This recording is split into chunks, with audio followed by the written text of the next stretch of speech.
ഞങ്ങൾക്കിന്ന് ചെറുതേനീച്ചയുടെ തേനെടുക്കുന്ന പരിപാടിയാണ്. ഇന്ന് ഞായറാഴ്ച ഇന്ന് അങ്ങനെ ആഘോഷിക്കുന്നത്. അല്ല, അതിൻ്റെ ടൈമും കഴിഞ്ഞു പോയായിരുന്നു, ഞാൻ ഓർത്തില്ല. ഇപ്പം എന്തായാലും ഇപ്പോൾ ഒന്ന് എടുത്തു. എന്തായാലും കുറച്ചൊക്കെ ഉണ്ടെന്ന് തോന്നുന്നു.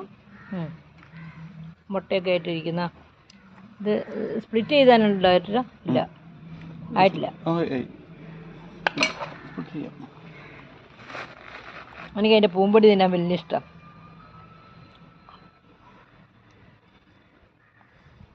ചെവിക്കകത്ത് കയറും, അതേ ഉള്ളൂ. ചെവി കണ്ടോ കേട്ടിരിക്കുന്നുണ്ടോ? അതുകൊണ്ട് കൂടി ഇന്ന് ഞായറാഴ്ച ഇങ്ങനെയായിരുന്നു ഘോഷിക്കുന്നത്.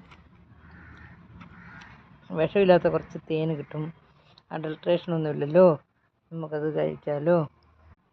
എന്നെ കണ്ടോ, ഞാൻ ചെവിക്കകത്ത് കയറിയ പണി കിട്ടുന്നതുകൊണ്ട് ഇങ്ങനെ ഇഷ്ടപ്പെട്ടോ? അയ്യോ, എൻ്റെ പുറകെ വരുന്നുണ്ടേ. ഈശ്വര, എന്നെ കുത്തല്ലേ കുത്തല്ലേ കുത്തല്ലേ കുത്തല്ലേ കുത്തല്ലേ, എന്നെ കുത്തല്ലേ. തേൻ മാത്രമല്ല, കടിയും കൊള്ളും.